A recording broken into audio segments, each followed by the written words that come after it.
প্রাচীনকালের মহারাজের এক উপপত্নী অত্যাচারিত হয়ে ঝাঁপ দেয় কুয়োতে। কিন্তু সেই জাদুই কুয়ো তাকে পৌঁছে দেয় ভবিষ্যৎ যুগে। ভবিষ্যৎ যুগের সব আধুনিক যন্ত্রপাতি এবং টেকনোলজি দিয়ে সে কিভাবে প্রাচীনকালের ভিলেনদের শাস্তি দেবে সেই নিয়ে ভীষণ মজার একটা টাইম ট্রাভেল ড্রামা আজকে এক্সপ্লেন করব। তাহলে চলো শুরু করা যাক। আর শুরু করার আগে তোমরা সবাই কিন্তু টুক করে সাবস্ক্রাইব করে দিও। ড্রামার প্রথম দৃশ্যে আমরা আমাদের প্রধান চরিত্র বেলাকে দেখতে পাই এবং আমরা দেখতে পাই যে বেলা একটি কুয়োর সামনে দাঁড়িয়ে ছিল এবং সে ভাবছিল যে সত্যি আমি বেঁচে তো আছি ঠিকই, কিন্তু প্রত্যেকের কাছে আমি এখন একটা হাসির পাত্রে পরিণত হয়েছি। এবং আমরা দেখতে পাই যে বেলা এমনটা কেন বলছিল। আসলে বেলা ছিল এই সাম্রাজ্যের মহারাজ কিটের একজন উপপত্নী। এবার প্রাচীনকালে মহারাজের একাধিক পত্নীদের মধ্যে তাদের পারিবারিক অবস্থা এবং মহারাজ কাকে কতটা পছন্দ করে সেই হিসাবে পদও থাকতো। এবং সেই দিক থেকে দেখতে গেলে বেলার পদ বা সম্মান অনেকটা নিচের দিকেই ছিল। এবং মহারাজের সাথে আমরা তার প্রিয় উপপত্নী সেনকে দেখতে পাই। এবার উপপত্নী সেন তো একটি গাছ দেখিয়ে বলে যে মহারাজ, এই বিষাক্ত গাছটা কেবলমাত্র বেলার প্রাসাদের সামনেই হয় এবং এই বিষাক্ত গাছের সাহায্যেই বেলা আমার ছেলেকে মানে রাজপুত্রকে মারার চেষ্টা করেছে। আপনাকে বেলাকে শাস্তি দিতেই হবে। এবার কিট তো বেলার কোনো কথাই শোনে না এবং সে বলে ওঠে যে কি বেলা, তোমার এত সাহস কি করে হয় যে তুমি রাজপুত্রকে হত্যা করার চেষ্টা করেছো? এবার বেলা তো বারবার বলতে থাকে যে আমি তেমনটা কিছুই করিনি, কিন্তু মহারাজ তার কোনো কথাই শোনে না এবং সে বেলাকে কোল্ড প্যালেসে বন্দি বানায়। এবার বেলা তো কোল্ড প্যালেসে এসে ভাবে যে এইভাবে বেঁচে থাকার কোনো মানে হয় না, যে দোষ আমি করিনি সেই দোষের দায় আমি কেন নেব। তাই জন্যই বেলা তার কোল্ড প্যালেসের কুয়োতে ঝাঁপ দেয়, কারণ সে নিজের প্রাণ আর রাখতে চায়নি। বেলা ভেবেছিল যে এই কুয়োতে ঝাঁপ দিয়ে সে নিজের সমস্ত দুঃখ মিটিয়ে নেবে, কিন্তু সেই কুয়োতে ঝাঁপ দিয়ে হয় এক দারুণ মজার জিনিস। বেলা ম্যাজিক্যালি পৌঁছে যায় মডার্ন যুগে এবং মডার্ন যুগে সে এই কুয়োরই অপর প্রান্তে, মানে কিনা মডার্ন যুগের কুয়োটা যেখানে উপস্থিত ছিল সেখানেই পৌঁছায়। এবং মডার্ন যুগে এই প্রাসাদটা অর্থাৎ মহারাজের প্রাসাদটা তো একটা হিস্টোরিক্যাল প্লেসে পরিণত হয়েছিল। তাই সেখানে নানা রকমের দর্শনার্থীরা অর্থাৎ টুরিস্টরা ভিড় করছিল। এবার বেলা তো সেই জায়গায় দেখে ভাবে যে এখানকার লোকদের জামা কাপড় এমন কেন, ছেলেদের সবার চুল ছোট ছোট, মেয়েদের পোশাক ছোট ছোট, আমি কোথায় এসে পড়লাম। এবং তখনই সেখানে আমরা বেলার মতোই পোশাক পরা আরেকটি মহিলাকে দেখতে পাই। এবার সেই মেয়েটি তো বলে ওঠে যে কি ব্যাপার, তুমিও কি কসপ্লে করতে পছন্দ করো? এবার বেলা বলে যে কসপ্লে সেটা আবার কি জিনিস? এবং মেয়েটি বলে যে কেন, তুমিও তো পূর্ণ দিনের পোশাক পরে আছো যেমনটা না আমি পরে আছি, আমারও কসপ্লে করতে ভীষণ ভালো লাগে। আসলে এই মেয়েটা আধুনিক যুগেরই মেয়ে ছিল, কিন্তু সে প্রাচীনকালের মতো পোশাক পরেছিল। এবার বেলার কথা বলার ধরনটা তো প্রাচীনকালের মতোই ছিল এবং মেয়েটি বলে ওঠে যে তুমিও কি আমার মতো হিস্টোরিক্যাল ড্রামার নভেল পড়তে খুব পছন্দ করো? আমি তো হিস্টোরিক্যাল ড্রামা দেখতে আর এই ধরনের গল্প পড়তে ভীষণ ভালোবাসি। এবং সে তার হাতের বইটা বেলাকে দেয় এবং বেলা দেখে যে এই বইয়ের গল্পটা তো পুরো তারই গল্প। এবং মেয়েটি তো তখনই বলে ওঠে যে আমি কি ভাবি জানো, যে যদি কখনো আমি টাইম ট্রাভেল করে অতীতে যেতে পারতাম, আমি তো এই সমস্ত ড্রামা দেখে সমস্ত ট্যাকটিক্স শিখেই নিয়েছি, আমি তাহলে দেখিয়ে দিতাম যে কিভাবে শয়তানদের জব্দ করতে হয়। এবং বেলা তখনই মেয়েটিকে বলে যে আচ্ছা, তুমি কি আমাকে আরো কয়েকটা এরকম বই কিনে দিতে পারবে? এবং মেয়েটি তো তখনই তাকে একটি বুক স্টোরে নিয়ে আসে, যেখানে কিনা এরকম হিস্টোরিক্যাল ড্রামার নভেল অনেক অনেক ছিল। বেলা তো সঙ্গে সঙ্গে সেখান থেকে বই পছন্দ করতে শুরু করে দেয় এবং বেলা বেশ অনেক কটি বই কিনে ফেলে। এবার দোকানদার তো বিল করার সময় বলে যে ম্যাডাম, আপনি কি অনলাইন পেমেন্ট করবেন নাকি আপনার 5,300 টাকা হয়েছে। এবার বেলা তো অনলাইন বা ক্যাশ কিছুই বোঝে না এবং বেলা তখনই একটি স্বর্ণ মুদ্রা ভার করে লোকটিকে দেয় এবং সে তো ওই স্বর্ণ মুদ্রার বদলে বেলাকে বইগুলি বেচে দেয়। এবার দোকানদার তো তাকে জিজ্ঞাসা করে যে বইগুলি কি বাড়ি অব্দি ডেলিভারি দিয়ে দিতে হবে? এবং বেলা বইগুলি সেই কুয়োর সামনে নিয়ে আসে এবং সে বলে যে তার কোনো দরকার নেই। এবং বেলা আবারও কুয়োর মাধ্যমে প্রাচীনকালে ফিরে যায় তার এই সমস্ত বই নিয়ে। এবার বেলা ফিরে যেতেই তার কর্মচারী চুইয়াকে আমরা দেখতে পাই। চুইয়া তো সঙ্গে সঙ্গে ছুটে আসে যে আপনি এতক্ষণ কোথায় ছিলেন, আমি তো ভীষণ চিন্তিত হয়ে পড়েছিলাম। এবং বেলা তাকে বলে যে তুমি এখন আমায় একদম ডিস্টার্ব করবে না, এখন আমি এই বইগুলি মন দিয়ে পড়তে চাই। এবং চুইয়া ভাবে যে সত্যি আমার মালকিনের মনে হয় মাথা খারাপ হয়ে গেছে, না হলে সে বই পড়ার কথা বলছে। এবার বেলা তো দিন রাত জেগে সেই বইগুলি পড়া শেষ করে এবং বেলার মাথার বুদ্ধি খুলে যায়। এবং আমরা দেখতে পাই তখনই সেখানে একজন ইউনাক আসে, যে কিনা উপপত্নী সেনেরই একজন লয়াল লোক ছিল। এবার সেই ইউনাকটি তো বলে ওঠে যে, বাবা বেলা, তুমি এখনো বেঁচে আছো? এবং বেলা বলে যে, তোমার যদি উপপত্নী সেনের চর হয়েও বেঁচে থাকার মুখ থাকে, তাহলে আমি বেঁচে থাকবো না কেন? এবার ইউনাকটি তো সঙ্গে সঙ্গে তার গার্ডটিকে বলে যে, এই মেয়েটাকে এক্ষুনি ঠাস করে ওর মুখ বন্ধ করিয়ে দাও। এবং বেলা তখনই মনে মনে ভাবে যে, এপিসোড 39-এ আমি খুব ভালো করেই পড়েছিলাম যে কি করে প্রতিবাদ করতে হয়। এবং সে বলে ওঠে যে, কি আমার গায়ে হাত তুলবে? আমি কোল্ড প্যালেসে থাকলেও মনে রাখবে আমি কিন্তু মহারাজের উপপত্নী, সুতরাং এই সমস্ত নোংরামি করার সাহস করো না। এবং ইউনাকটি তখনই বলে যে, বাবা এত কিছুর পরেও তোমার মুখে এত কথা, তো ঠিক আছে, তোমাকে আমি এই মাসের কয়লার যোগান দিতে এসেছিলাম। এবং আমরা দেখতে পাই যে বেলাকে মাত্র 1 বালতি কয়লা দেয়া হয়, যেটা কিনা ঘর গরম রাখার জন্য শীতকালে একদমই যথেষ্ট ছিল না। আর এই কয়লাগুলো ছিল সবচেয়ে বাজে ড্যাম্প ধরা কয়লা, যেগুলো কিনা জ্বলতো কিনা তাতেও সন্দেহ আছে। এবারে এই কয়লা দিয়ে তারা তো সেখান থেকে চলে যায়। এবং চুইয়া তো বলে ওঠে যে, এবার আমরা কি করব? এবং বেলা তখনই বলে যে, ওরা আমাদের অল্প কয়লা দিয়েছে যাতে আমরা আগুন জ্বালাতে না পারি, তাই না? তাহলে আমরা গোটা প্রাসাদটাকেই জ্বালিয়ে ফেলবো। এবার আমরা রাতের বেলা দৃশ্য দেখতে পাই।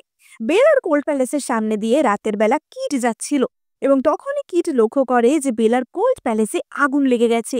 এবার কিট তো সঙ্গে সঙ্গে সেই দিকে রওনা দেয় যে, কি ব্যাপার, এখানে আগুন লাগলো কি করে? এবং বেলা যেই দেখে যে কিট আসছে, সে আগুনের মধ্যেও আবারও তার প্রাসাদে ঢুকে যায়। এবং তারপরই একটি চুলের কাঁটা হাতে নিয়ে বেরিয়ে এসে সঙ্গে সঙ্গেই কিট তো তাকে জড়িয়ে ধরে। এবং কিট বলে ওঠে যে, একটা সামান্য চুলের কাঁটা, এটার জন্য তুমি আগুনের মধ্যে ফিরে গেছিলে? এবং বেলা তখনই বলে যে, এটা সামান্য নয় মহারাজ, এটা আপনি আমাকে উপহার স্বরূপ দিয়েছিলেন, এটা আমার জীবনের থেকেও দামি। এবং এই কথা শুনে কিট তো ভীষণ ইমপ্রেসড হয়ে যায়, এবং সে তো বেলাকে কোলে তুলে নিয়ে নিজের ঘরে নিয়ে যায়। এবং বেলা তার প্ল্যানে সাকসেসফুল হয়। তো এই ঘটনা জানতে পেরে উপপত্নী সেনের তো মাথা গরম হয়ে যায় যে, এটা আমি কি শুনছি? এত কিছুর পরও মহারাজ ওই মেয়েটাকে নিয়ে গেল নিজের ঘরে, এবার ওকে খতম করেই ফেলতে হবে। এবং তার কর্মচারীটি তো তখনই বলে যে, রানীমা, আপনি তো রাগ করবেন না, মহারাজ বেলাকে কোল্ড প্যালেস থেকে মুক্তি দেওয়ার কথা বলেছেন ঠিকই, কিন্তু বেলা নিশ্চয়ই যা দোষ করেছে তাতেও ভীষণ ভয় আর গিল্টে রয়েছে, তাই জন্য ও বলেছে যে ও কোল্ড প্যালেসেই থাকবে। এবং এই কথা শুনে উপপত্নী সেন তো কিছুটা আশ্বস্ত হয় যে, তার মানে বেলাকে আমি ভালোই ভয় দেখাতে পেরেছি। এবার অপরদিকে আমরা বেলাকে দেখি। জুইয়া তো তাকে জিজ্ঞাসা করে যে, কিন্তু আপনি এত কিছুর পরও এখানে কেন ফিরে এলেন? মহারাজ তো আপনাকে কোল্ড প্যালেস থেকে মুক্তি দিয়ে দিয়েছিল। আসলে এই কোল্ড প্যালেসেই ছিল টাইম ট্রাভেল করার জন্য সেই কুয়োটা, তাই বেলাই কোল্ড প্যালেস ছেড়ে যেতে একদমই রাজি হয়নি। এবার আমরা পরের দিনে দৃশ্য দেখতে পাই, এবং আমরা দেখতে পাই যে বেলা আবারও কুয়োর মাধ্যমে মডার্ন যুগে আসে, এবং সে তার কিছু গয়না বিক্রি করে বেশ কিছু টাকা ওখান থেকে নেয়। মানে সোনার যা দাম বেড়েছে তাতে তো বুঝতেই পারছো গয়না বিক্রি করলে কত টাকাই না সে পাবে। এবং সেই টাকা নিয়ে বেলা আসে একটি বার, এবং সেই বারের সবচেয়ে ফেমাস যে বার ডান্সার ছিল তাকে বেলা হায়ার করে। এবার সেই বার ডান্সার রোজালিন তো একটি অপর মেয়েকে দেখে চমকে ওঠে যে, একটা মেয়ে আমাকে হায়ার করেছে। এবং বেলা তো তখনই বলে যে, হ্যাঁ, তুমি আমাকে শেখাবে যে কিভাবে পুরুষের মন জয় করতে হয়। এবং সে তো রোজালিনের থেকে এই সমস্ত শিক্ষা নিয়ে ফিরে আসে, যাতে কিনা সে মহারাজকে পটাতে পারে, তাকে ইমপ্রেস করে নিজের হাতে রাখতে পারে। এবার আমরা দেখতে পাই যে বেলা তো আবারও প্রাচীন যুগে ফিরে আসে, এবং রোজালিন তাকে এতটাই সাহায্য করেছিল যে বেলা রোজালিনের একটি ছবি নিয়ে সেটা পুজো করতে শুরু করে দেয়। এবার প্রাচীনকালের কেউই তো জানতো না যে এই মেয়েটি কে, এবং তারা সকলেই ভাবে যে বেলা হয়তো নতুন কোনো গডের পুজো করছে। এবং আমরা দেখতে পাই যে বেলা তো মডার্ন যুগ থেকে আরো অনেক জিনিসই এনেছিল, যার মধ্যে বেশ কিছু ব্র্যান্ডেড মেকআপ আর স্কিন কেয়ারও ছিল, যেগুলো ব্যবহার করে বেলার রূপ সৌন্দর্য দিন দিন বেড়েই চলছিল। এবার বেলা চুইয়ার দেওয়া পান করতে যাচ্ছিল, কিন্তু তার আগেই বেলা তার টক্সিক মিটার দিয়ে ওই চাটি পরীক্ষা করে নেয়, এবং দেখা যায় যে সেই চাতে বিষ রয়েছে।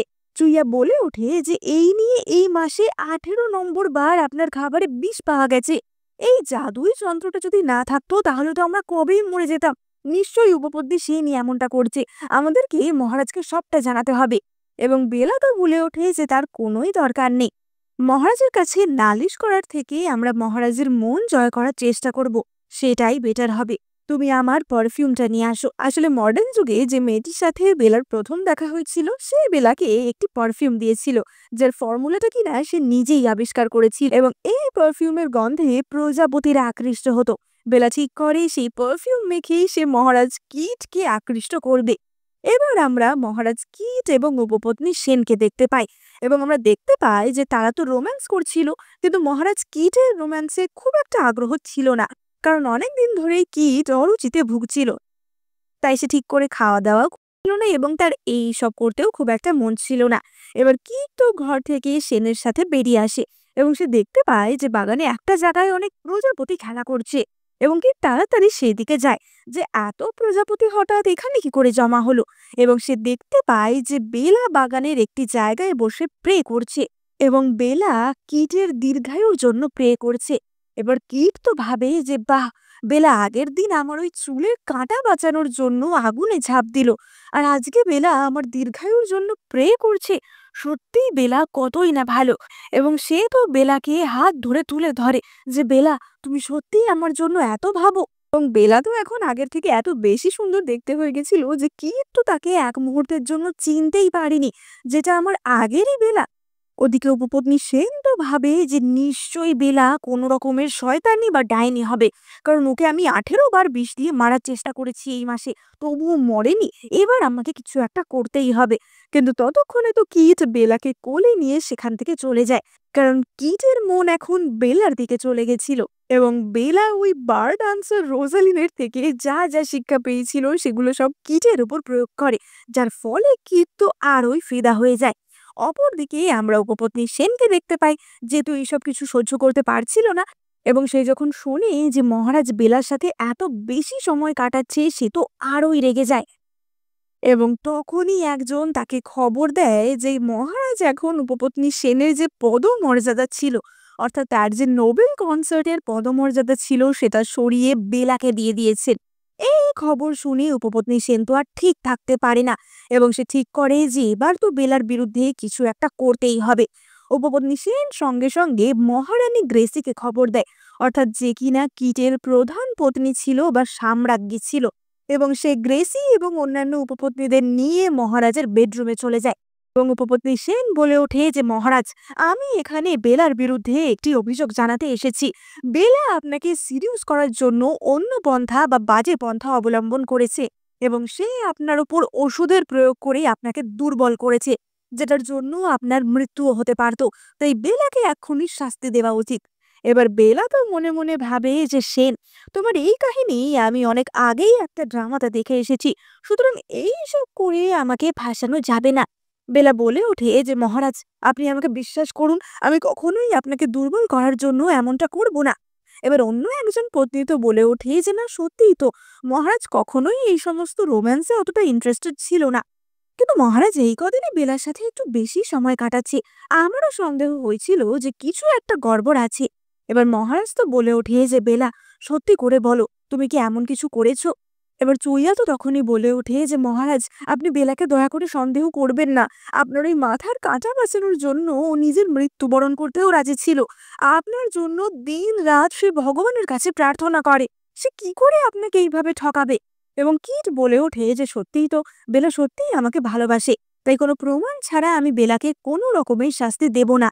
এবং উপপত্নী সেন তো তখনই বলে ওঠে যে মহারাজ, প্রমাণ করার জন্য তাহলে বেলার ঘর সার্চ করা হোক, তাহলেই বোঝা যাবে যে বেলা আপনাকে ফাঁসিয়েছে কিনা। এবার মহারাজ তো তখনই বলে যে ঠিক আছে, এটা করা যেতেই পারে। এবং তখনই একজন সৈন্য বেলার ঘর সার্চ করতে শুরু করে, এবং সেখান থেকে একটি বিশেষ ওষুধের পুঁটুলি পাওয়া যায়, যেটা কিনা মহারাজকে সিরিয়াস করার জন্য ব্যবহার করা হয়েছিল। এবার সঙ্গে সঙ্গে উপপত্নী সেন তো বেলাকে ঠাস করে এক চড় মারে যে বেলা, আমার চোখের সামনেই তো এখন প্রমাণ আছে, এবার বলো তুমি কি করবে? এবার বেলা তো বারবার বলতে থাকে যে আমি সত্যি বলছি মহারাজ, আমি কিছু করিনি। কিন্তু বেলা নিজেকে কিভাবে নির্দোষ প্রমাণ করবে? এবার মহারানী গ্রেসি তো বলে ওঠে যে সৈন্যরা, এক্ষুনি এই মেয়েটাকে ধরো, আমি হচ্ছি এই হারেমের প্রধান মাথা, সুতরাং আমার কথাই শেষ কথা, এই মেয়েটিকে এক্ষুনি লাঠির বাড়ি মারা হবে। এবং বেলার উপর তখনই অত্যাচার শুরু হচ্ছিল, কিন্তু তখনই সেখানে মহারাজের ইউনাক ফুলু আসে, এবং ফুলু বলে ওঠে যে মহারাজ, যেহেতু বেলার ঘর সার্চ করাই হয়েছে তাই তার ঘর থেকে আমি আরো একটা জিনিস পেয়েছি। এই জিনিসটা খুবই অদ্ভুত রকমের দেখতে, তাই ভাবলাম আপনাকে এটা দিই। এবং বেলা তখনই মনে মনে মিটমিট করে হাসে যে এবার তোমরা আসল খেলা বুঝবে। খেলা তো সবে শুরু হয়েছে। আসলে সেই জিনিসটা ছিল একটা মডার্ন দিনের টেপ রেকর্ডার। এবার ফুলও তো বলতে থাকে যে মহারাজ, আপনি একবার ওটা টিপে দেখুন, ওটা থেকে না নানা রকম লোকের আওয়াজ বেরোয়, আমি তো বুঝতেই পারছি না এটা কি জিনিস। এবার উপপত্নী সেন তো হাসাহাসি করতে থাকে যে দেখ। এবং তখনই মহারাজ কিউরিয়াস হয়ে সেই মেশিনটার সুইচ টেপে এবং সঙ্গে সঙ্গে সেখান থেকে উপপত্নী সেনের আওয়াজ শোনা যায়। এবার সকলেই তো প্রথমে বুঝতে পারে না যে এটা কি হচ্ছে। এবং সেই টেপ রেকর্ডারে উপপত্নী সেন বলছিল যে শোনো, বেলার ঘরে এই ওষুধটা লুকিয়ে রাখবে যাতে আমি বেলাকে ফাঁসাতে পারি। বেলা মহারাজের এত কাছাকাছি যাচ্ছে সেটা আমার সহ্য হচ্ছে না। এবার মহারাজ তো সঙ্গে সঙ্গেই গলা শুনে বুঝে যায় যে এটা উপপত্নী সেনের গলা। এবং মহারাজ বলে ওঠে যে সেন, তার মানে তুমি এটা করেছো? এবার উপপত্নী সেন তো বলতে থাকে যে না না, আমি এমন কিছু করিনি। বেলার ঘরে এটা পাওয়া গেছে, নিশ্চয়ই বেলা কোনো রকমের কালো জাদু করেছে, নিশ্চয়ই আমার গলা নকল করে কেউ কোনো কথা বলেছে। কিন্তু মহারাজের কাছে তো সবটা স্পষ্টই ছিল। এবং বেলা তো তখনই উঠে গিয়ে বলে যে উপপত্নী সেন, আপনি ওই জিনিসটা দয়া করে আমায় তাড়াতাড়ি ফেরত দিয়ে দিন, না হলে কিন্তু আরো সর্বনাশ হয়ে যাবে। এবার সেন তো তখনই বলে ওঠে যে মানে, তার মানে নিশ্চয়ই এই অদ্ভুত জিনিসে তোমারও কোনো রহস্য লুকানো আছে। এবং এই বলে উপপত্নী সেন আবারও ওই টেপ রেকর্ডারের সুইচ প্রেস করে। তাতে উপপত্নী সেন আরো গভীরে ফেসে যায়, কারণ সেখানে আবারও উপপত্নী সেনেরই গলা শোনা যায়, যেখানে সেন বলছিল যে উফ, মহারাজ বেলার সাথে এত সময় কাটায়, তাই জন্যই তো আমায় ডক্টর শিয়ানকে ডাকতে হয় নিজের সাথে রোম্যান্স করার জন্য। এবার এই কথা তো পুরোই বিস্ফোরণের মতো ছিল। এবং মহারাজ তো বলে ওঠেন যে কি। এবং সেন তখনই বলে যে মহারাজ, আপনি দয়া করে এখনই ডক্টর শিয়ানকে ডাকুন, সেই প্রমাণ দেবে যে আমার সাথে তার এমন কোনো সম্পর্কই নেই। এবার ডক্টর শিয়ানকে তো তখনই ধরে আনা হয়। এবং ডক্টর শিয়ান বলে যে মহারাজ, আপনি আমার রেকর্ড বুক দেখতে পারেন, সেখানে তো নথিবদ্ধ করাই আছে যে আমি কখন প্রাসাদে আসি আর কখন বেরোই। সেটা দেখলেই আপনি বুঝতে পারবেন যে আমার সাথে উপপত্নী সেনের কোনো সম্পর্কই নেই। এবং মহারাজ তখনই সেই রেকর্ড বুক খোলে। এবার মহারাজ তো বলে ওঠে যে আচ্ছা, এবার আমি বুঝতে পারছি যে কি হয়েছিল। এবং উপপত্নী সেন বলে ওঠে যে মহারাজ, আপনি দেখলেন তো, আমার কোনো দোষই নেই। এই শয়তান বেলাটাই আমার বিরুদ্ধে চক্রান্ত করছে, ওকে এখনই আপনি মৃত্যুদণ্ড দিন।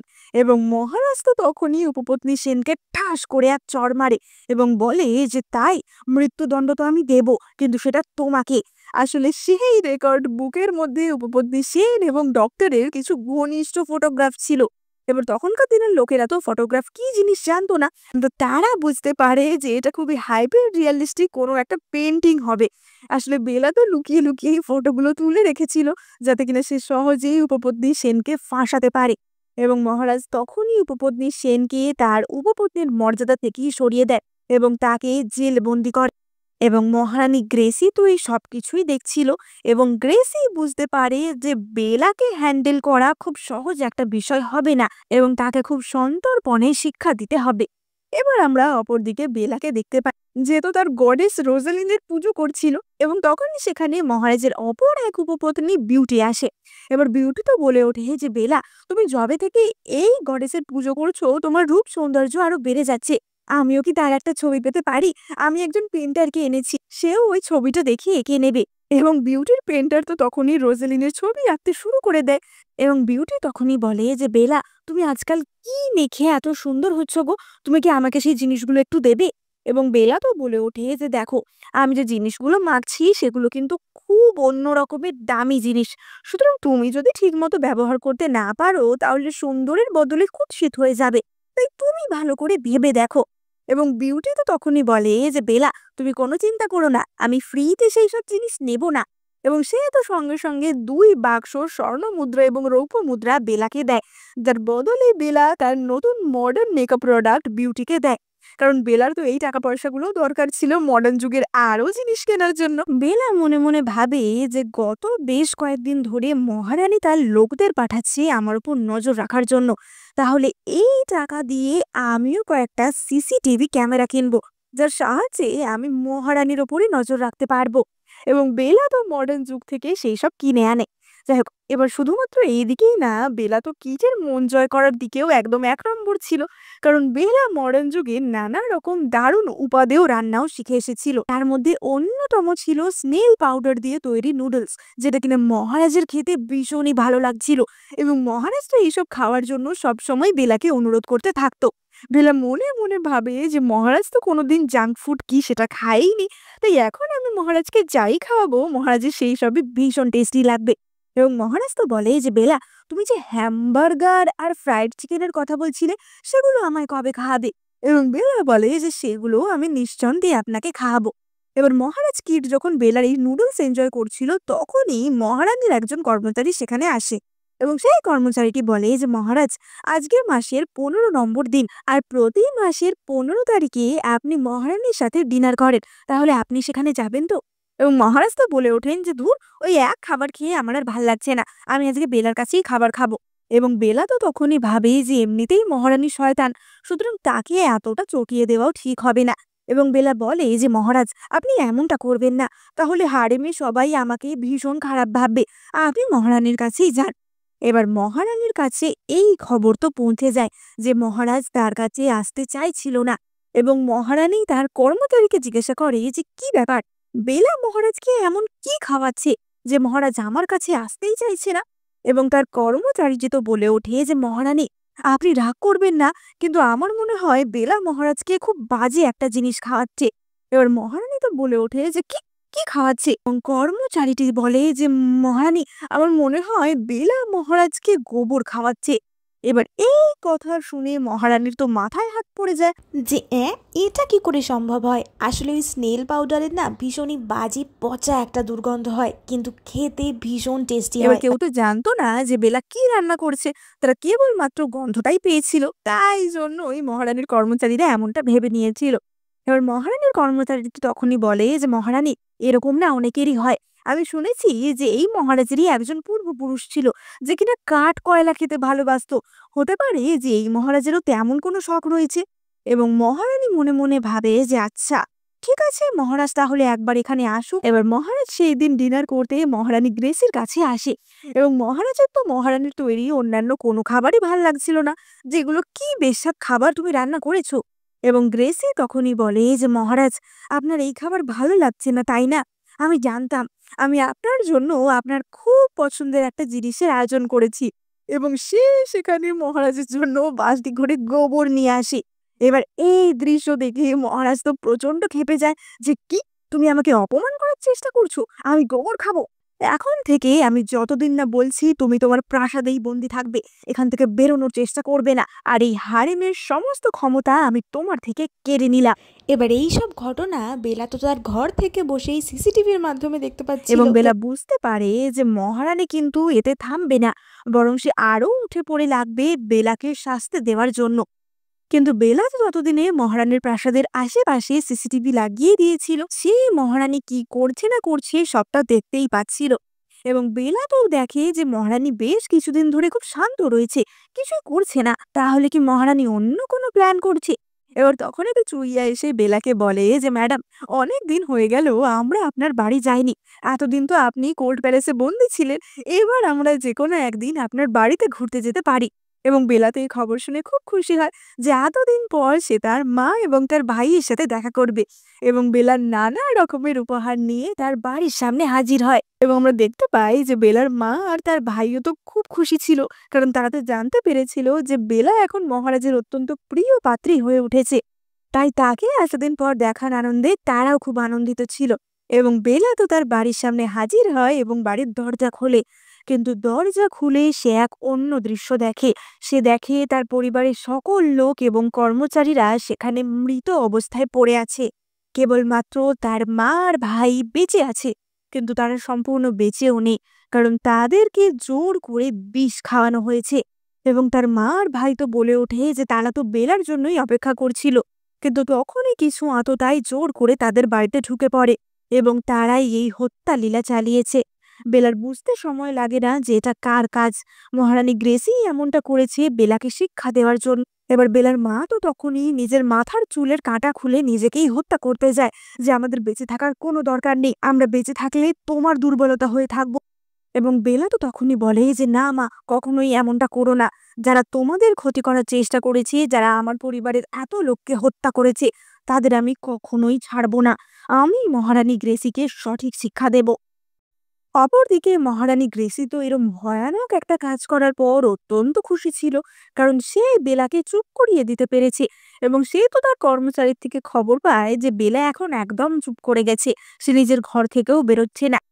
এবং গ্রেসি তো এই খবর শুনে খুবই সন্তুষ্ট হয় এবং তখনই তার সাথে বেলা দেখা করতে আসে। মহারানী তো বলে ওঠে যে, "বেলা, তুমি এখানে কি করছো?" এবং বেলা বলে যে, "আপনাকে কংগ্রাচুলেশনস জানাতে এলাম।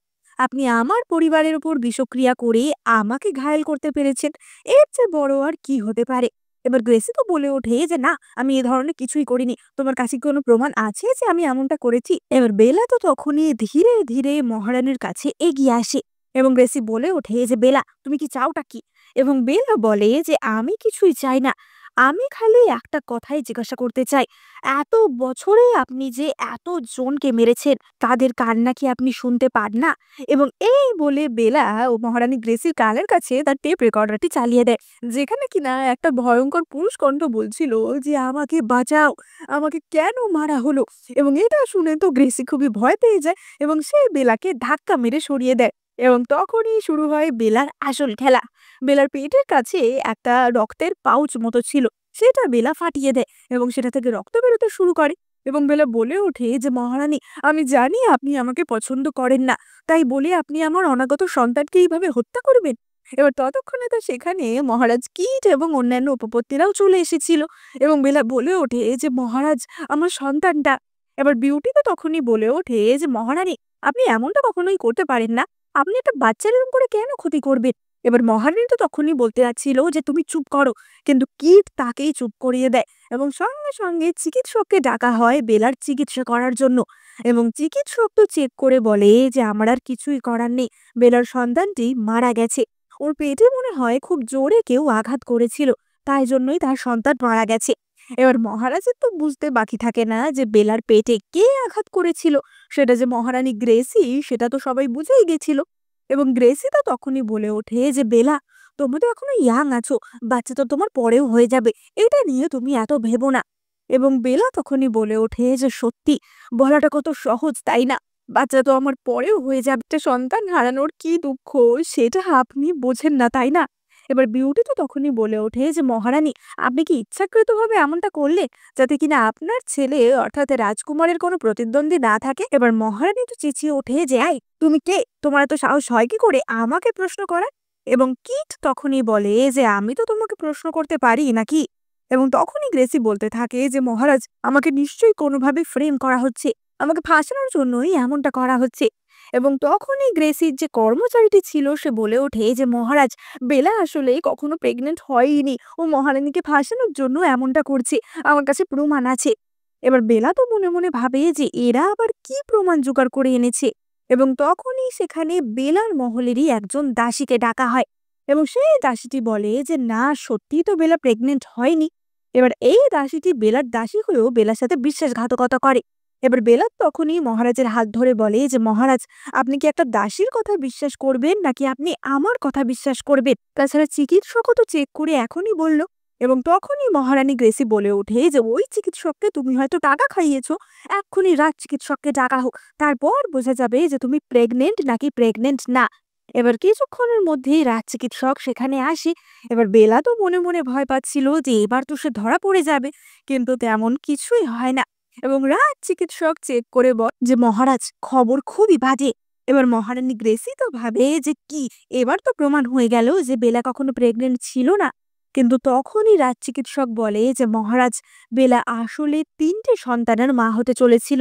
মানে সে ট্রিপলেটস এর জন্ম দিতে চলেছিল।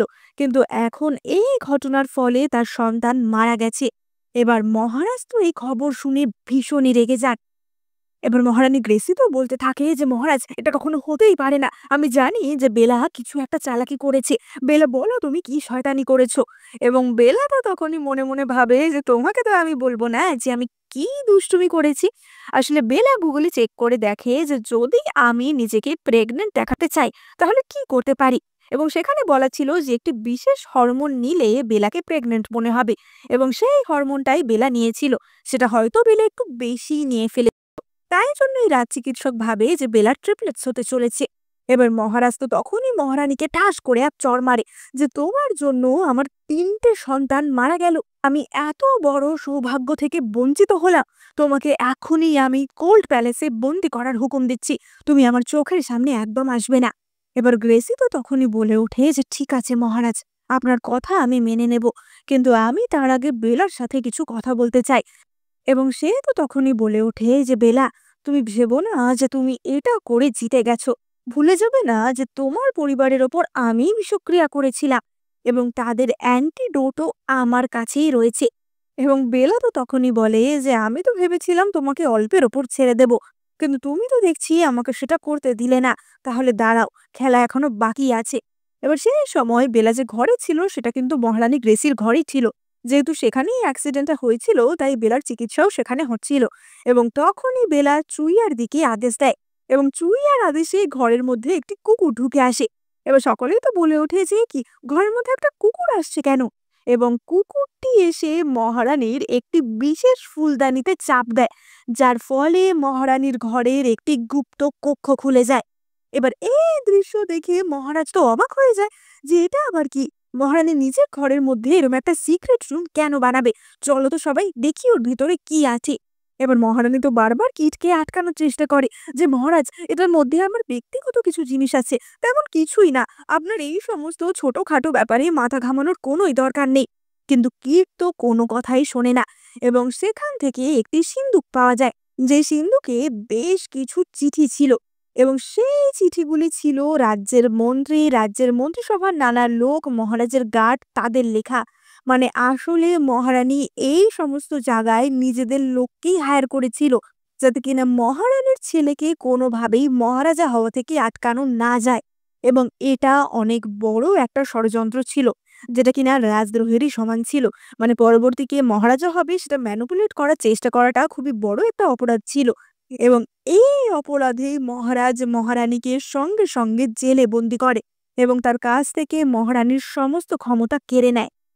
এবং আমরা দেখতে পাই যে আসলে বেলা তো গ্রেসির ঘরে সিসিটিভি লাগিয়েই রেখেছিল এবং সেখানেই বেলা কিন্তু দেখতে পেয়েছিল যে গ্রেসির ঘরে এরকম সিক্রেট রুম রয়েছে, তাই জন্যই বেলা এই কাজটা করতে সক্ষম হয়েছিল। এবার গ্রেসি তো তখনই পাগলের মতো চেঁচাতে থাকে যে বেলা, তুমি কি ভেবেছো তুমি আমাকে ফাঁসাতে পেরেছো?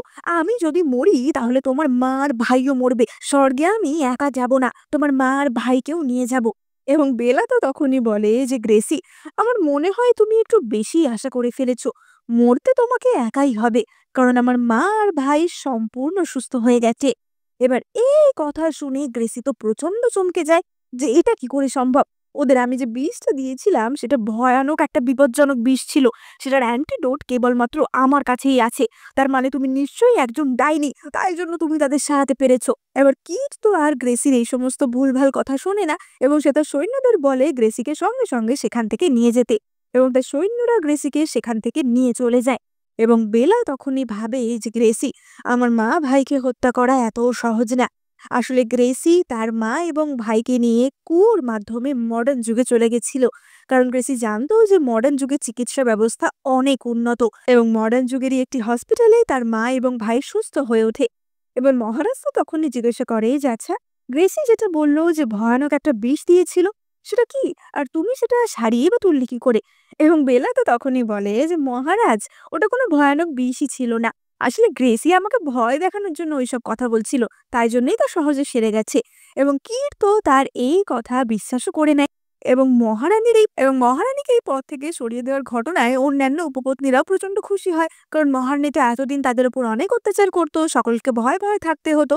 এবং মহারাজ তখনই বলে যে আজ থেকে আমি বেলাকে নোবেল কনসার্টের উপাধি দিলাম, যার ফলে বেলার পদোন্নতি হয়। এবার আমরা দেখতে পাই যে অন্যান্য যে উপপত্নীরা ছিল তারা সকলেই বেলার ফ্যান হয়ে গেছিল এবং বেলা তাদের সকলকেই মাহজং খেলা শিখিয়ে দিয়েছিল, যেটা বলা যায় তাসের এক প্রকার খেলা।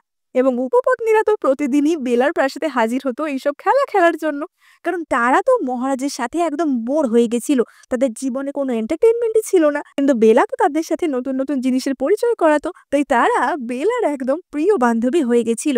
এবং আমরা দেখতে পাই যে তারা যখন এই মাজন খেলায় মেতেছিল তখনই সেখানে ফুলু আসে এবং ফুলু জানায় যে মহারাজ খুবই চিন্তিত আছেন।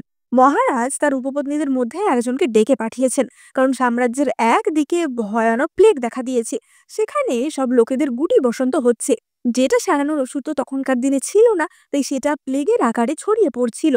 এবং তাই জন্যই মহারাজ একজন উপপত্নীকে ডেকেছে, সে মহারাজের প্রতিনিধি হিসাবে সেখানে যেতে পারে। এবার বেলা তো তখনই বলে ওঠে যে এরকম একটা বিপদের দিনে আমি নিশ্চয়ই এগিয়ে যাব। কিন্তু বিউটি তাকে বলে যে বেলা, তুমি জানো না যে মহারাজ কেন তোমাকে ডেকেছে? মহারাজ ডেকেছে যাতে তুমি সেখানে গিয়ে ওই প্লাগে মরে যাও। আসলে মহারাজ নিজেই মরার ভয় পায়, তাই মহারাজ ভয়ে রাজপ্রাসাদে লুকিয়ে থাকতে চায় এবং তার জায়গায় সে আমাদের মধ্যে কাউকে পাঠাতে চায়। তুমি একদমই সেখানে যেও না। এবং বেলা তো বলে ওঠে যে ধ্যাত, তুমি মহারাজের ব্যাপারে এসব কেন বলছো? মহারাজ নিশ্চয়ই তার লোকদের ভালোবাসবে। কিন্তু সকল উপপত্নী জানতো যে মহারাজ আসলে কেমন নিষ্কর্মা। এবার বেলা তো মহারাজের সভায় যায় এবং সে তো মহারাজের জন্য খুব সুন্দর একটা ম্যাঙ্গো জেলি ড্রিঙ্ক বানিয়ে নিয়ে গেছিল। মহারাজের তো এই সমস্ত বিপদ কিভাবে সমাধান হবে সেই সবের থেকে খাওয়া দাওয়ার প্রতি বেশি ইন্টারেস্ট ছিল।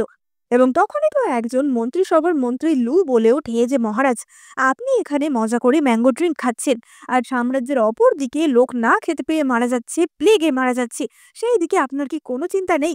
আপনি সেখানে চলুন, আপনি সবাইকে সাহস দিন। এবং মহারাজ তো বলে ওঠে যে লু, তুমি নতুন নতুন মন্ত্রীর সভায় এসেছো মানে এটা ভেবো না যে তুমি আমাকে যা খুশি তাই বলতে পারবে। সৈন্যরা, এক্ষুনি লুকে এখান থেকে নিয়ে যাও। এবং বেলা তো তখনই মহারাজকে থামিয়ে বলে যে মহারাজ, আপনি এত রাগ করবেন না, আপনি যদি চান তাহলে আমি আপনার জায়গায় যেতে পারি। এবার লু তো তখনই বলে ওঠে যে একজন মহিলা সেখানে গিয়ে কি করবে? মহারাজের নিজের সেখানে যাওয়া উচিত। কিন্তু বেলা বলে যে একজন মহিলা কি করবে সেটা তুমি দেখতেই পাবে। এবং বেলা তো লুকে নিয়ে সেই প্লেগ আক্রান্ত রাজ্যে যায়। এবার বেলা দেখতে পায় যে সেখানে গিয়ে লু তার সাথে কোনো রকমের সহযোগিতা করছিল না। এবং লু তো বলে ওঠে যে মহারানী, আপনার ওই আক্রান্ত জায়গায় যাওয়ার কোনোই দরকার নেই, কারণ আপনি তো কিছুই বুঝবেন না। এবং বেলা তো তখনই বলে ওঠে যে তোমার মহিলাদের নিয়ে কি সমস্যা বলো তো? তোমাকে কি কোনো মেয়ে ছ্যাঁকা দিয়েছে? এবং চুইয়া তো তখনই বলে ওঠে যে হ্যাঁ রানীমা, আসলে লুয়ের যার সাথে বিয়ের কথা ছিল সে ওর সাথে বিয়ে ভেঙে দিয়েছে, কারণ সে ভেবেছে যে লুই প্লেগ আক্রান্ত জায়গায় এলে এমনিই মরে যাবে। এবং বেলা বুঝতে পারে যে কেন লুইয়ের মহিলাদের প্রতি এমন আচরণ ছিল। এবং বেলা তো তখনই বলে ওঠে যে আমি আজকে সকলের সাথে দেখা করব। এবার লু তো তখনই বলে ওঠে যে কিন্তু সেটা কি করে সম্ভব? তাহলে তো আপনারও প্লেগ হয়ে যাবে। এবং বেলা বলে যে সেই নিয়ে তোমাকে ভাবতে হবে না, দরজা খুলে দাও, এখানে যারা যারা দেখা করতে এসছে তাদের সাথে আমি দেখা করতে চাই। এবার ততক্ষণে তো প্লেগ আক্রান্ত লোকেরা সেখানে প্রতিবাদ করতে চলে এসেছিল, কারণ মহারাজ তাদের কোনো রকম সাহায্য পাঠাচ্ছিল না, কোনো খোঁজ খবর নিচ্ছিল না।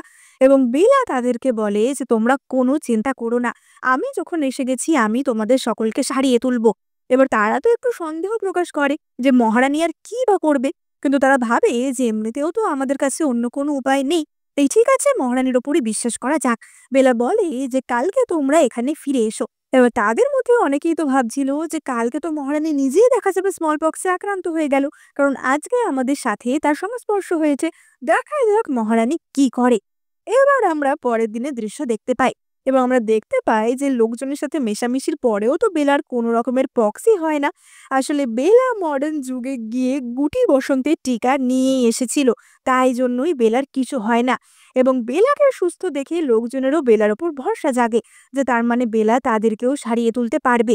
এবং বেলা তো নিজে একটি চিকিৎসা কেন্দ্র স্থাপন করে সেখানে লোকজনদের চিকিৎসা শুরু করে, যেখানে তাদেরকে মাস্ক দেওয়া হয়, তাদেরকে নানা রকমের ওষুধ দেওয়া হয়। এবার অপর দিকে আমরা দেখতে পাই যে মহারাজের কাছে তো খবর পৌঁছে গেছিল যে বেলারও গুটি বসন্ত হয়েছে এবং সে মারা গেছে। এবং এই খবর পেয়ে মহারাজের থেকেও বেশি ভেঙে পড়ে মহারাজের উপপত্নীরা, কারণ তারা তো বেলাকে প্রচন্ড ভালোবেসে ফেলেছিল। বেলা তাদের এত কিছু মজার মজার এন্টারটেনমেন্ট দিত। এবং তার কিছুক্ষণের মধ্যেই খবর আসে যে না না, বেলা মারা যায়নি, বেলা একদম সুস্থ স্বাভাবিক আছে। এবং এই খবর পেয়ে বিউটি এবং অন্যান্য উপপত্নীরা তো খুব খুশি হয় যে যাক বাবা। এবং মহারাজ ভাবে যে তোমাদের মধ্যে একটু বেশি বন্ধুত্ব হয়ে গেছে না? যাই হোক, এবার অপরদিকে আমরা দেখতে পাই যে বেলা তো এখানে সকলকে সারিয়ে তোলে। এবং বেলা যখন এই সাম্রাজ্য ছেড়ে চলে যাচ্ছিল, সকল সাধারণ মানুষই তো বেলার জন্য নানা উপহার নিয়ে আসে। বেলা তো সেখান থেকে রীতিমতো পালিয়ে আসে। এবং মন্ত্রী লুও তো বুঝতে পেরেছিল যে বেলা আসলেই কতটা দক্ষ। এবার রাজধানীতে ফেরার সময় তারা মাঝখানে একটি প্রদেশে এখানে রেস্ট নেওয়ার জন্য, সেখানে খাওয়া দাওয়া করার জন্য। কিন্তু তারা সেখানে পৌঁছানোর পরই সেখানকার সাধারণ জনগণ বেলার দিকে ছুটে আসে এবং তাদের হাতে তো নানা রকমের অস্ত্র ছিল। এবার বেলা তো বুঝতে পারে না যে এরা এমন কেন করছে এবং তারা বলে ওঠে যে তোমরা আমাদের ওপর এত করের বোঝা চাপিয়ে দিয়েছো, যার ফলে আমাদের নিজেদের খাওয়ার জন্যই শস্য থাকে না। এই শস্য বিক্রি করে আমাদের মহারাজকে কর দিতে হয়। আমাদের পরিবারের লোকজনেরা না খেতে পেয়ে মারা যাচ্ছে। আজকে আমরা মহারানীকে ছাড়বো না। এবার এই খবর শুনে বেলার তো খুবই খারাপ লাগে যে এটা তো খুবই অন্যায় এবং বেলা বলে ওঠে যে তোমরা চিন্তা করো না, তোমাদের সকলের খাদ্য জোগানের ব্যবস্থা আমি করব। এবং সে বলে ওঠে যে তোমরা সকলেই সুইট পটেটো খাদ্য হিসেবে গ্রহণ করতে পারো। এবার এই কথা শুনে তারা তো আরো রেগে যায় যে হ্যাঁ, এটা একটা বিষাক্ত মহারানী আমাদের মারার চেষ্টা করছে। এবং বেলা তাদের তখনই দেখিয়ে দেয় যে কিভাবে স্টিম করে সেটা খেতে হয় এবং সেটা খেয়ে সকলেরই ভালো লাগে এবং সকলেই শান্ত হয়। এবং বেলা তো যাওয়ার সময় এই রাজ্যের ম্যাজিস্ট্রেটকে কিছু উচ্চ ফলনশীল ধানের বীজও দেয়, যেটা সে মডার্ন যুগ থেকে এনেছিল, যাতে করে তারা খুবই ভালোভাবে এবং তাড়াতাড়ি করে অনেক বেশি ফসল উগাতে পারবে। এবং তখনই মন্ত্রী বলেন যে মহারানী, আপনি আমাদের অনেক সাহায্য করেছেন, খালি আর একটা সাহায্য আমার চাই। আমরা দেখতে পাই যে ওই ম্যাজিস্ট্রেটের কোলে একটা ছোট বাচ্চা ছিল এবং ম্যাজিস্ট্রেট বলে যে মহারানী, এই বাচ্চাটির মা বাবা দুজনেই না খেতে পেয়ে মারা গেছে। এরকম অনেক বাচ্চা, অনাথ বাচ্চাই এখানে রয়েছে। তাদের মধ্যে 8 জনকে আমি নিজে দত্তক নিয়েছি, কিন্তু আমার পক্ষে আর সম্ভব না। আপনি যদি এই বাচ্চাটাকে দত্তক নেন তাহলে খুবই ভালো হয়। এবং বেলা তো তখনই বলে যে নিশ্চয়ই। সে তো এই বাচ্চাটা মন্ত্রী লুকে দিয়ে বলে যে দেখো লু, তোমার সাথে একবার একজনের বিয়ে ভেঙে গেছে, তাই বলে তুমি আর কখনো বিয়ে করবে না এমন তো না। তুমি নিশ্চয়ই এরপরে বিয়ে করবে, তাহলে তুমি এই বাচ্চাটাকে অ্যাডপ্ট করো। এবং লু তো তখনই বলে যে না, আমি কখনোই বিয়ে করব না, কিন্তু তারপরেও যেহেতু আপনি বলছেন আমি বাচ্চাটাকে নিশ্চয়ই অ্যাডপ্ট করব। এবং মন্ত্রী লুই সেই বাচ্চাটিকে অ্যাডপ্ট করে। এবার তারা তো গাড়ি করে ফিরে যাচ্ছিল এবং তখন আবারও এই রাজ্যের সাধারণ জনগণ এসে বেলাকে ধন্যবাদ জানায়। এবার বেলা তো মন্ত্রী লুকে বলে যে তুমি বাচ্চাটার কি নাম রাখবে ঠিক করেছো? এবং মন্ত্রী লু বলে যে বাচ্চাটার নাম আমি রাখবো জয়, মানে যে কিনা সবাইকে আনন্দ দেবে। এবং বাচ্চাটার সারনেম হবে সু, মানে যেটা কিনা বেলার সারনেম ছিল। লু বলে যে আসলে তো এটা আপনারই সন্তান, আমি কেবলমাত্র আপনার হয়ে মানুষ করছি, তাই ও আপনার পরিচয়ই বড় হবে। এবার বেলা তো সবার মন জিতে নিয়ে এবং সমস্ত সমস্যার সমাধান করে রাজ্যে ফিরে আসে। এবং বেলা আসার সঙ্গে সঙ্গেই তো বিউটি এবং অন্যান্য উপপত্নীরা মহারাজকে ধাক্কা দিয়ে বেলার দিকে ছুটে যায়, কারণ তারা এতটাই খুশি ছিল। মহারাজ তো ভাবে যে এদের মধ্যে এত ভালোবাসা, আমার প্রতিও মনে হয় না এত কেউ ভালোবাসা দেখায়। এবার আমরা পরের দিন বেলা এবং মহারাজের অন্যান্য উপপত্নীদের দেখতে পাই। এবার তারা তো ভাবছিল যে এই মহারাজের সাথে রোম্যান্স করতে আমাদের কারোরই আর ভাল লাগে না। আমরা তো চাই যাতে আমরা নিজেদের মধ্যে মজা করতে পারি, খেলা করতে পারি, এই সব কিছু।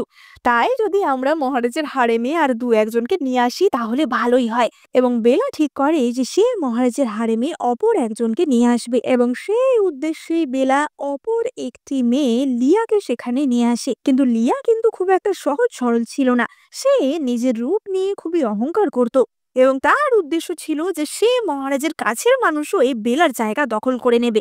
কিন্তু বেলা সবটা বুঝতে পারার পরও ইচ্ছা করেই লিয়াকে এখানে এনেছিল। এবার আমরা দেখতে পাই যে লিয়া তো কয়েকদিন ধরে মহারাজের সাথে রোম্যান্স করে মহারাজের খুবই মন জিতে নিয়েছিল এবং তাতে করে লিয়ার অহংকার আরো বেড়ে গেছিল।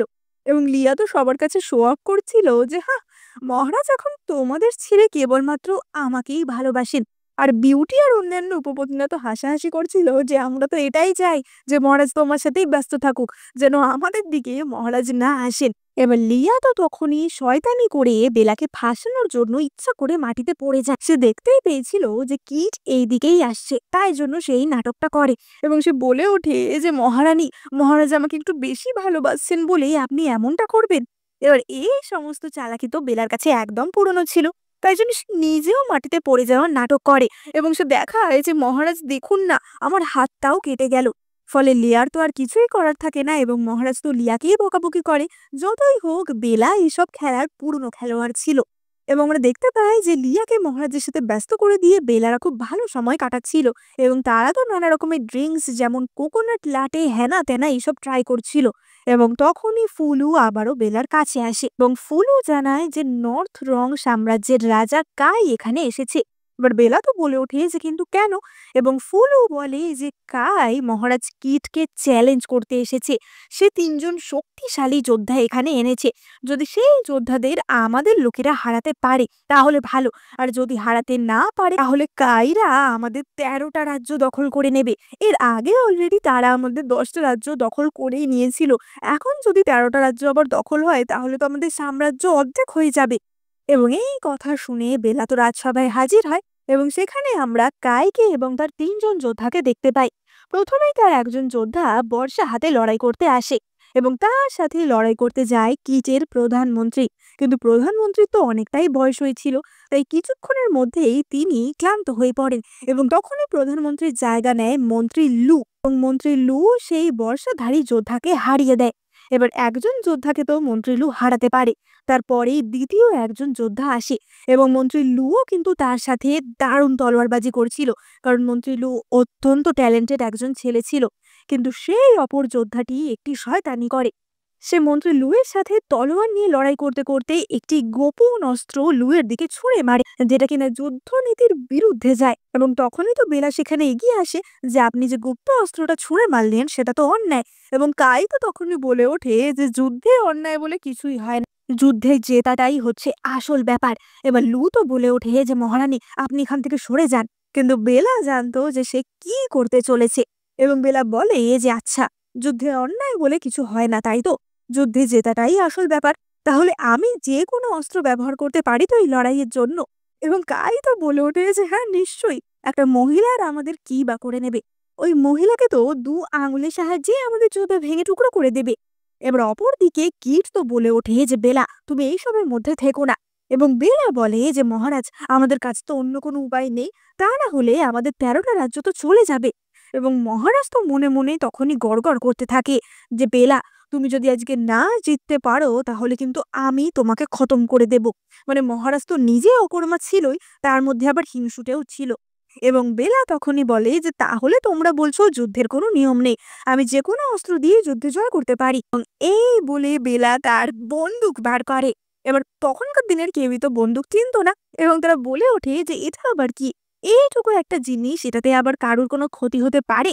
এবং বেলা তো লোকটিকে ধিসুম করে উড়িয়ে দেয়। এবং সে তো সেখানেই টপাক করে মরে যায়।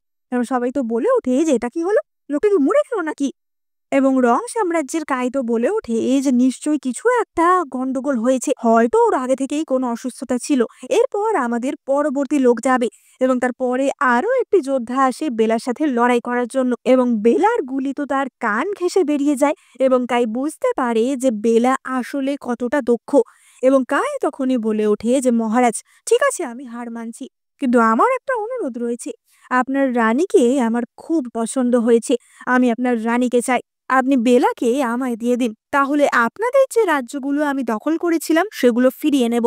আর আপনি যদি না দেন তাহলে কিন্তু আপনার সাম্রাজ্য আমি আক্রমণ করব। এবার কিট তো মনে মনে হিসাব করছিল যে বেলার বদলে কি ওই ১৩টা সাম্রাজ্য নেওয়া উচিত কাজ হবে।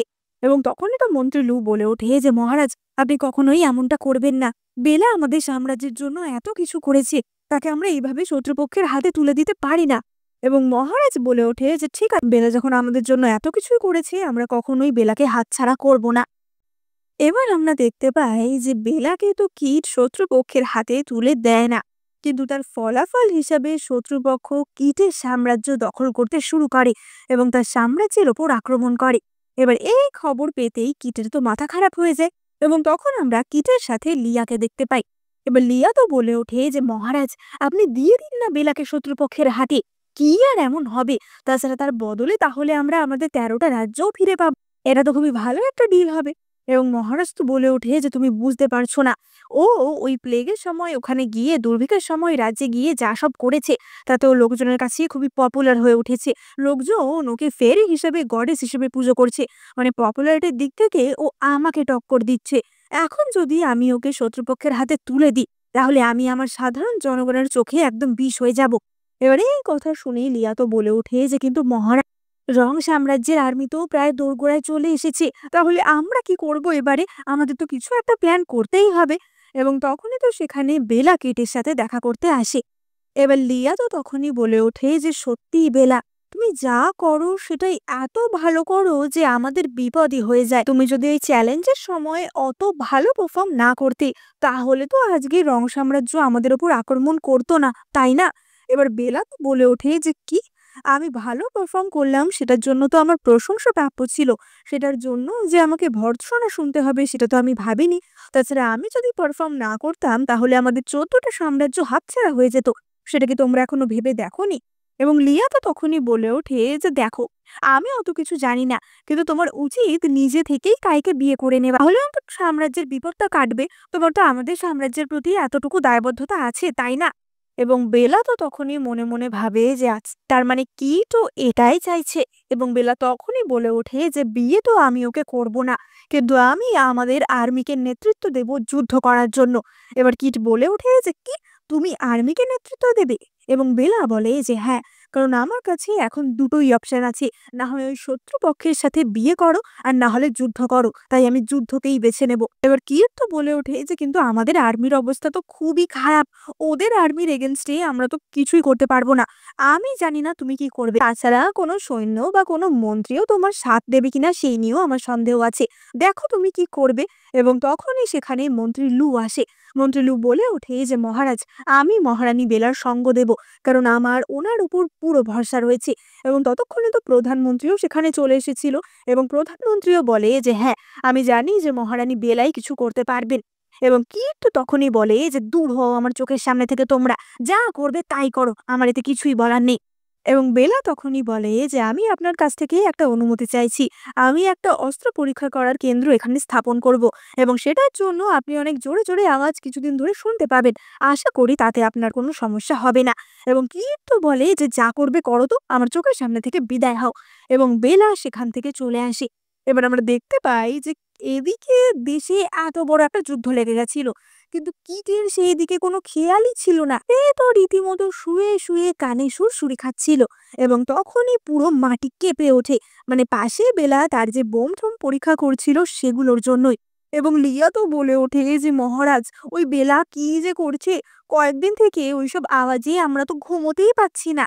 এবং ফুলও তো তখনই বলে ওঠে যে, মহারানী বেলা খুবই অদ্ভুত অদ্ভুত কিছু যন্ত্র বানাচ্ছে।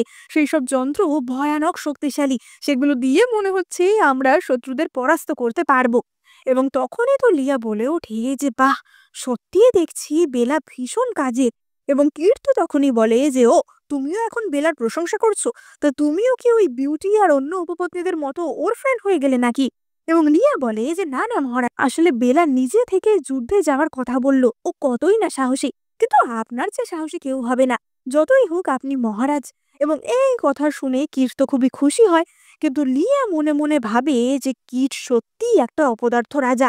নিজের সাম্রাজ্য যেখানে এত বড় বিপদে, তুমি সেখানে কানে সুড়সুড়ি খাচ্ছ, তোমার বউকে তুমি পাঠাচ্ছ যুদ্ধ করার জন্য। এবার অপরদিকে আমরা বেলাকে দেখতে পাই, সে তো শুধু অস্ত্রই বানায়নি, সে খুব ভালো স্ট্র্যাটেজিও তৈরি করেছিল। কারণ অস্ত্রের সাথে সাথে স্ট্র্যাটেজি তৈরি করাও খুব প্রয়োজন যুদ্ধ জেতার জন্য। এবং বেলা দারুণ দারুণ কিছু বোমও তৈরি করেছিল। এবং সেই একটা বোম পড়তেই কাইয়ের অবস্থা তো খারাপ হয়ে যায়। এবং সে তো পরের দিনই বেলার কাছে চলে আসে তার কাছে ক্ষমা চাওয়ার জন্য, এবং সে সারেন্ডার করে। এবার কিটের কাছে তো সঙ্গে সঙ্গে একজন সেনা চলে যায় খবর দিতে। এবং সে বলে যে, মহারাজ, ভয়ঙ্কর হার হয়েছে। এবার মহারাজ তো বলে ওঠে যে, উফ, আমি জানতাম যে আমরা হেরে যাব। তা বেলা কি বেঁচে আছে না মারা গেছে? তাহলে ওর অন্তিম ক্রিয়া শুরু করে দাও। এবং তখনই সৈন্যটি বলে যে, মহারাজ, হার আমাদের হয়নি, হার হয়েছে শত্রুপক্ষের। এবং কিট তো এতে খুশি হওয়ার থেকে মনে হয় দুঃখই বেশি পায়। এবার আমরা দেখতে পাই যে, বেলাকে ওয়েলকাম করার জন্য তো সকলেই দাঁড়িয়েছিল। এবং লিয়া তো আস্তে আস্তে বুঝতে পারছিল যে, কেন অন্যান্য উপপত্নীরা বেলাকেই বেশি পছন্দ করে, কারণ কিট তো সত্যি বলতে মহারাজ হওয়ার যোগ্যই ছিল না। এবার আমরা দেখতে পাই যে, বেলা আসার সঙ্গে সঙ্গেই সকলেই তো বেলার জয়গান গাইতে শুরু করে। এবং এই সব দৃশ্য কিন্তু কিটের খুব একটা ভালো লাগছিল না। এবং সেখানে আমরা মহারানী গ্রেসির ছেলে, অর্থাৎ কিনা রাজকুমার জ্যাককেও দেখতে পাই। এবং জ্যাকেরও এইসব খুব একটা ভালো লাগে না। জ্যাক বলে ওঠে যে, হ্যাঁ, আচ্ছা, মহিলার জন্য আবার এত বাহবা দেওয়ার কি আছে? এবং বেলা তো তখনই তাকে বলে যে, ঠিক আছে, তাহলে পরের বার থেকে যুদ্ধ লাগলে আমার জায়গায় তুমিই যেও। এবং জ্যাকের তো সমস্ত রাগ গিয়ে পড়ে বেলার ওপর যে তোমার জন্য আমার মাকে জেলে বন্দি করা হয়েছে। তোমার যদি এখন একটা সন্তান হয় তাহলে তো সে আমার জায়গাটা নিয়ে নেবে। তাহলে তো আমি আর রাজকুমার হতে পারবো না। বেলা, তোমাকে আমি টিকতে দেব না। এবার অপরদিকে আমরা বেলাকে দেখতে পাই এবং আমরা বেলার সেই দত্তক পুত্রকে দেখতে পাই, যাকে অ্যাডপ্ট করার সময় সে তো খুবই রোগা পাতলা ছিল, কিন্তু এখন তো মন্ত্রী লু সেই বাচ্চাটিকে খাইয়ে দাইয়ে একদম আদর যত্ন করে গুলু গুলু বানিয়ে দিয়েছিল। এবং তখনই তো উপপত্নীরা বলে ওঠে যে মহারানী, আপনার কি মনে হয় মন্ত্রী লুয়ের আপনার উপর একটু ক্রাশ আছে, তাই জন্যই সে বাচ্চাটির এত আদর যত্ন করছে? এবং বেলা তো তখনই বলে যে থাক, তোমরা চুপ করো তো, যাও তোমরা যে যা নিজের কাজে ফিরে যাও। আমারও একটা নতুন জিনিস দেখার আছে। এবার আমরা দেখতে পাই যে বেলা এইবারে মডার্ন যুগ থেকে আরো একটা নতুন জিনিস এনেছিল, যেটা ছিল একটা ড্রোন।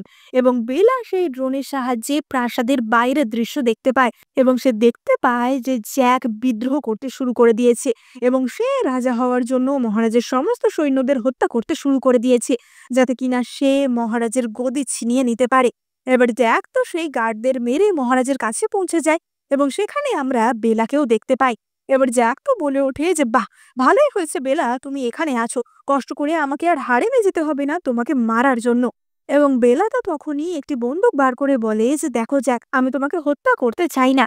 তুমি তো আগের দিন ওই কম্পিটিশনে ছিলে না, তাই তুমি জানো না যে এই বন্দুকটা দিয়ে কি করা যায়। তাই এখনই বলছি যে তুমি পিছিয়ে যাও। এবং কিট তো তার সৈন্যদের আদেশ দেয় যে এখনই জ্যাককে এখানেই খতম করে দাও। কিন্তু জ্যাক তখনই বেলাকেই টেনে নেয় এবং তার গলায় তলোয়ার ধরে। জ্যাক বলে ওঠে যে বাবা, তুমি যদি আজকে আমার কোনো ক্ষতি করার চেষ্টা করেছো, আমি কিন্তু বেলাকে এখানেই খতম করে দেব। এবার কিট তো মনে মনে ভাবে যে ধুর, এই দুজনেই দুজনকে মেরে এখান থেকে বিদায় হোক, দুজনেই আমার চোখের কাঁটা হয়ে উঠেছে। এবার জ্যাক তো বলতে থাকে যে বাবা, তুমি এখনই আমাকে এখান থেকে যেতে দাও, না হলে কিন্তু আমি বেলাকে এখানেই খতম করে দেব, আমি তোমার প্রিয় পত্নীকে এখানেই খতম করে দেব। এবং কিট তো তখনই হা হা করে হাসতে থাকে যে প্রিয় পত্নী, আমি তো অনেকদিন আগেই ওকে আমার রাস্তা থেকে সরিয়ে দিতে চেয়েছিলাম, কিন্তু তুমি যখন নিজের হাতে সেটা করতে চাইছো তাহলে করো, আমার তাতে কোনো কিছুই বলার নেই। এবং বেলা তো তখনই বলে ওঠে যে কি, এত কিছু করার পরও এই প্রতিদান? এবং কিট তো বলে ওঠে যে এত কিছু কি, তুমি এত কিছু করার ফলেই আমার পপুলারিটি কমে গেছে, সৈন্যরা সবাই তোমাকে পছন্দ করছে, জনগণেরা সবাই তোমার জয়গান গাচ্ছে, তুমি হচ্ছ আসল প্রবলেম, তোমাকেই আমি রাস্তা থেকে সরাবই। এবার বেলা তো তখনই জ্যাককে ধাক্কা মেরে সরিয়ে দেয় এবং জ্যাককে তার বন্দুকের সাহায্যে ঢিসুম করে দেয়। এবং বেলা তারপরেই তার অস্ত্রটি কিটের দিকে তুলে ধরে যে তোমার উচিত এক্ষুনি সিংহাসন ছেড়ে দেওয়া, কারণ তুমি রাজা হওয়ার যোগ্য না। এবার কিট তো তার সৈন্যদের বলে যে এই, তোমরা দাঁড়িয়ে কি দেখছো, এই মেয়েটাকে এখনই খতম করো। এবার একজন সৈন্য তো তখনই বলে ওঠে যে মহারাজ, এটা আমি পারবো না, কারণ আমার গ্রামের লোক যখন গুটি বসন্তে ভুগছিল মহারানী তাদেরকে বাঁচিয়েছিল। অপর এক সৈন্য বলে ওঠে যে হ্যাঁ মহারাজ, আমিও পারবো না, কারণ আমার গ্রামের লোকেরা যখন না খেতে পেয়ে মারা যাচ্ছিল মহারানী আমাদের বাঁচিয়েছিল। এবং অন্যান্য সৈন্যরা তো বলে ওঠে যে হ্যাঁ মহারাজ, এই প্রথমবার মহারানীর নেতৃত্বে আমরা কোনো যুদ্ধ জয় করতে পেরেছি, আমাদের কোনো সৈন্যর কোনো আঘাত লাগেনি, আমরা কি করে মহারানীর গায়ে হাত তুলব? এবং তখনই সেখানে মন্ত্রী লু এবং অন্যান্য মন্ত্রীরা আসে। এবার মহারাজ তো বলে ওঠে যে খুব ভালো হয়েছে তোমরা এসে গেছো, এই সৈন্যরা আমার সাথনার দিলেও আমার মন্ত্রীরা তো দেবে।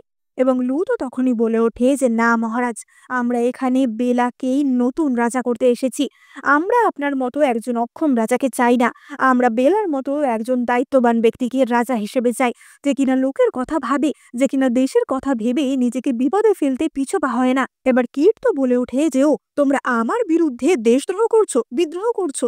এবং সকল মন্ত্রীরা বলে ওঠে যে হ্যাঁ মহারাজ, আমরা বিদ্রোহ করছি। এবার তখনই তো কিট তার সিংহাসন থেকে নেমে আসে এবং সে হঠাৎ করেই বেলার বন্দুকটি ছিনিয়ে নেয় এবং সে বলে ওঠে যে এবার আমি তোমাদের আর ছাড়বো না। লু তো তখনই বেলার সামনে তাকে গার্ড করে দাঁড়ায় এবং বেলা তো বলে ওঠে যে লু, তুমি এখান থেকে সরে যাও। কিন্তু লু বলে যে না মহারানী, আমি যদি ছিন্ন ভিন্ন হয়ে যাই আমি আপনার কিছু হতে দেব না। এবার কিট তো আসলে প্রাচীন যুগের লোক ছিল এবং সে অবভিয়াসলি অস্ত্রটা ব্যবহার করতে জানতো না, তাই তার গুলিটা নিজের দিকেই লাগে এবং কিট সেখানেই মারা যায়। এবং পরবর্তী মহারাজ বা এই সাম্রাজ্যের শাসক হিসাবে বেলা আসে এবং সকলেই বেলাকে প্রচন্ড ভালোবাসতো, কারণ বেলা অত্যন্ত দায়িত্ববান একজন ব্যক্তি ছিল। এবং আমরা দেখতে পাই যে এই যে উপপত্নীরা ছিল তারাও তো প্রত্যেকেই বেলার ফ্যান ছিল। এবং লিয়া যে কিনা মহারাজের চেলা ছিল, সেও এখন পুরোপুরি বেলার ফ্যান হয়ে গেছিল। এবং আমরা এখানে বিউটিকেও দেখতে পাই যে বেলার জন্য পিৎজা তৈরি করে এনেছিল। এবং বেলাকে এখনো নতুন নতুন নানা রকম মডার্ন জিনিস এনে তাদেরকে নানাভাবে সাহায্য করতো। এবং এই সাম্রাজ্যের জলের যে সমস্যা ছিল, ট্রান্সপোর্টের যে সমস্যা ছিল, সবকিছুই বেলা আস্তে আস্তে সমাধান করে দিচ্ছিল। আসলে একটা রাজ্য চালানোর জন্য একজন সুশাসক খুবই প্রয়োজন হয়। এবং আমরা দেখতে পাই যে তখনই তো মন্ত্রী লু সেখানে আসে এবং লু বলে ওঠে যে মহারানী, সবই তো ভালো চলছে, কিন্তু আপনার হারেম তো একদম ফাঁকা, মানে আপনার তো একজন স্বামী প্রয়োজন। তাই আমি আপনার জন্য একটা সম্বন্ধ এনেছি। এবার বেলা তো বলে ওঠে যে কি, না না, আমি কোনো বিয়ে ঠিয়ে করব না।